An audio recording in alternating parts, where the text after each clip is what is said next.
আসসালামু আলাইকুম। আমি এমরাম টেকনোলজিস লিমিটেড থেকে তালহা জুবাইর আছি আপনাদের সাথে। আজকে আমরা আমাদের এমরাম টেকনোলজিস লিমিটেডের একটি service product bulk SMS service সম্পর্কে জানবো। কিভাবে আপনারা বাল্ক এসএমএস আমাদের যে বাল্ক এসএমএস সার্ভিসের যে প্যানেলটি এটি ব্যবহার করবেন সেটি আমরা আজকে আপনাকে দেখাবো।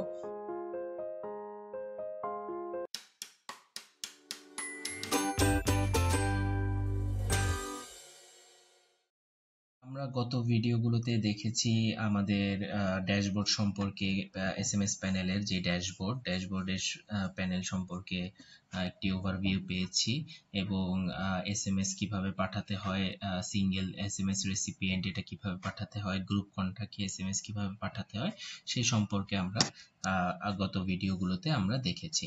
আজকের ভিডিওতে আমরা দেখব যে আপলোড ফাইলের মাধ্যমে, যে আপলোড ফাইল সেকশনটা আছে সেই মাধ্যমে আপনি কিভাবে আপনি এসএমএস গুলো পাঠাতে পারবেন।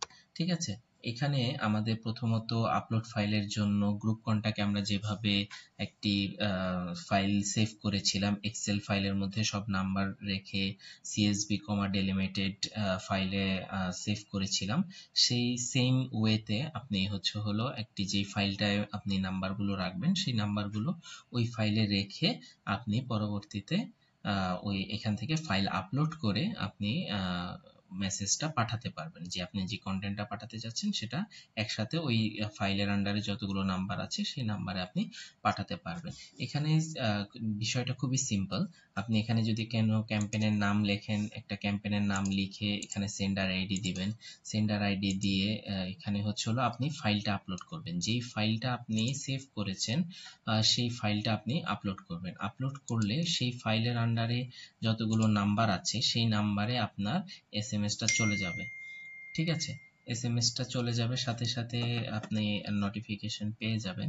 আপনি এখানে কন্টেন্ট দিবেন, কন্টেন্ট দিয়ে হলো আপনি এখান থেকে যে কোনো একটা কন্টেন্ট নেবেন, এখান থেকে না, আপনি যে কন্টেন্টটা পাঠাতে যাচ্ছেন সেই কন্টেন্টটা আপনি এখানে লিখবেন, লিখে আপনি সেন্ড করবেন। সেন্ড করলে আপনার এসএমএসটা চলে যাবে। এসএমএস চলে যাওয়ার পরে যদি আপনার উপরে যদি কোনো ফাইলের কোনো প্রবলেম হয়, সেই প্রবলেমটা আমরা গ্রুপ কন্টাক্টের যে ভিডিও আছে সেই ভিডিওতে বলেছি। যদি আপনাদের ফাইলে কোনো প্রবলেম হয়, নাম্বারগুলো যদি নাম্বার মতো না থাকে বা 88 দিয়ে যদি নাম্বারগুলো শুরু না হয়, পরবর্তীতে সিএসবি কমা ডেলিমিটেড যে সেভ করার জন্য সিএসবি কমা ডেলিমিটেড ফাইলে সেভ করতে হয়, সেই সেকশনগুলো যদি আপনার ঠিকভাবে ক্লিয়ার না হয় তাহলে আপনার ফাইলটা আপনি যদি এসএমএস পাঠানো, তখন আপনি রিপোর্ট সেকশনে গিয়ে আপনি ওই এসএমএসটা দেখতে পারবেন না, যে এসএমএসটা দেখতে পারবেন যে এসএমএস যাচ্ছে না।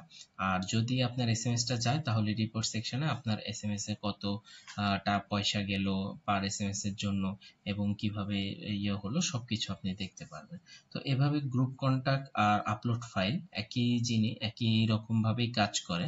আপনার গ্রুপ কন্টাক্টটা হলো আপনি আপনার প্যানেলের মধ্যে যে গ্রুপটা তৈরি করেছেন সেই গ্রুপটা সেভ করে আপনি এসএমএস পাঠাতে পারছেন। আর আপলোড ফাইল আপনি যদি ইনস্ট্যান্ট যদি কোন নাম্বারগুলোতে পাঠাতে চান সেই নাম্বারের ফাইল আপনি হলো সেভ করে গুগলে এক্সেল থেকে আপনি হলো সেভ করবেন, সিএসভি কমা ডেলিমিটেড যে সেভ করে পরবর্তীতে আপনি এসএমএস পাঠিয়ে দিতে পারবেন। তো এভাবে আমাদের আপলোড ফাইল সেকশনটি কাজ করে।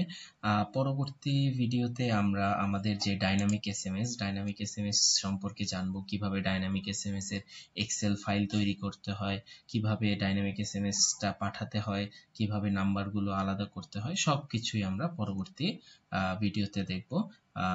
আজকে এই পর্যন্তই। ধন্যবাদ। আসসালামু আলাইকুম। ভালো থাকবেন, সুস্থ থাকবেন।